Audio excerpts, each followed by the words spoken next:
بسم اللہ الرحمن الرحیم۔ پیارے دوستو، السلام علیکم۔ سچی توبہ کبھی مسترد نہیں ہوتی۔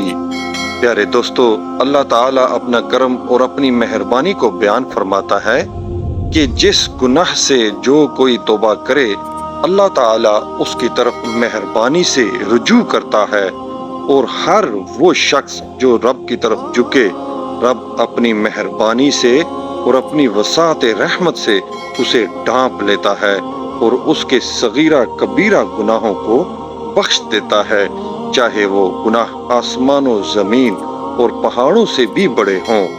پیارے دوستو، بنی اسرائیل میں جب کوئی گناہ کرتا تھا تو اس کے دروازے پر قدرتی حروف میں کفارہ لکھا ہوا نظر آ جاتا تھا، جو اسے ادا کرنا پڑتا تھا، اور انہیں یہ بھی حکم تھا کہ ان کے کپڑے پر اگر پیشاب کا چھینٹا لگ جائے تو اتنا کپڑا کتروا ڈالیں۔ اللہ تعالیٰ نے اس امت پر آسانی کر دی، پانی سے دھو لینا ہی کپڑے کی پاکی رکھی، اور توبہ کر لینا ہی گناہ کی معافی۔ ایک عورت نے سیدنا عبداللہ بن مفضل رضی اللہ تعالی عنہ سے سوال کیا کہ عورت نے بدکاری کی، پھر جب بچہ ہوا تو اسے مار ڈالا۔ آپ نے فرمایا اس کی سزا جہنم ہے۔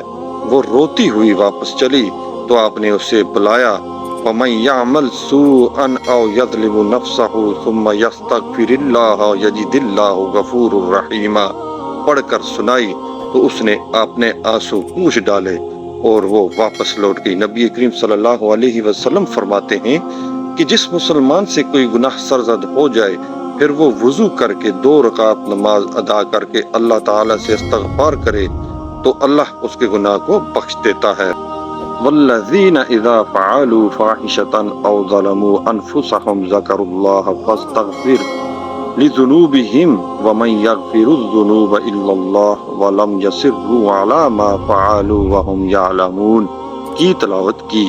اس حدیث کا پورا بیان ہم نے مسند سیدنا ابو بکر صدیق رضی اللہ تعالی عنہ میں کر دیا ہے، اور کچھ بیان سورۃ آل عمران کی تفسیر میں بھی گزرا ہے۔ سیدنا ابو درداء رضی اللہ تعالی عنہ فرماتے ہیں کہ رسول اللہ صلی اللہ علیہ وسلم کی عادت مبارک تھی کہ مجلس میں سے اٹھ کر اپنے کسی کام کے لیے کبھی جاتے اور واپس تشریف لانے کا ارادہ بھی ہوتا تو جوتی یا کپڑا کچھ نہ کچھ چھوڑ جاتے۔ ایک مرتبہ آپ اپنی جوتی چھوڑے ہوئے اٹھے، ڈلچی پانی کی ساتھ لے چلے، میں بھی آپ کے پیچھے ہو گیا۔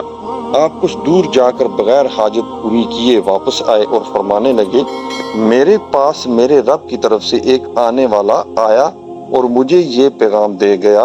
پھر آپ نے وَمَن يَعْمَلْ سُوءًا أَوْ يَظْلِمُ نَفْسَهُ ثُمَّ يَسْتَغْفِرِ اللَّهَ يَجِدِ اللَّهَ غَفُورًا رَحِيمًا پڑھی اور فرمایا، میں اپنے صحابہ کو یہ خوشخبری سنانے کے لیے راستے میں ہی لوٹ آیا ہوں۔ اس سے پہلے چونکہ وَمَن يَعْمَلْ سُوءًا أَوْ يَظْلِمُ نَفْسَهُ ثُمَّ يَسْتَغْفِرِ اللَّهَ يَجِدِ اللَّهَ غَفُورًا رَحِيمًا یعنی ہر برائی کرنے والے کو اس کی برائی کا بدلہ ملے گا۔ اتر چکی تھی، اس لیے صحابہ رضی اللہ تعالی عنہ بہت پریشان تھے۔ میں نے کہا، یا رسول اللہ صلی اللہ علیہ وسلم، کسی نے زنا کیا ہو، چوری کی ہو، پھر وہ استغفار کرے تو اسے بھی اللہ بخش دے گا؟ آپ نے فرمایا ہاں۔ میں نے دوبارہ پوچھا، آپ نے کہا ہاں۔ میں نے 7 بار دریافت کیا تو آپ نے فرمایا، گو ابو درداء کی ناک خاک آلود ہو۔ پس ابو درداء جب یہ حدیث بیان کرتے اپنی ناک پر مار کر بتاتے۔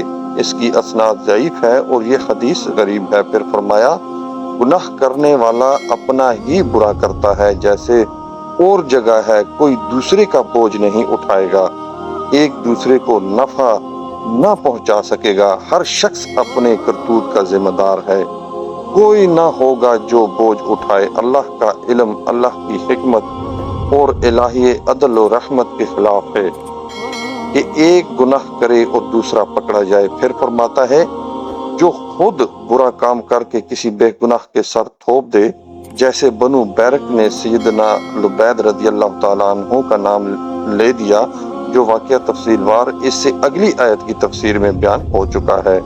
یا مراد زین بن سمی یعودی ہے، جسے بعد اور مفسرین کا خیال ہے کہ اس چوری کی تہمت اس قبیلے نے اس بے گناہ شخص کی ذمہ لگائی تھی اور خود ہی خائن اور ظالم تھے۔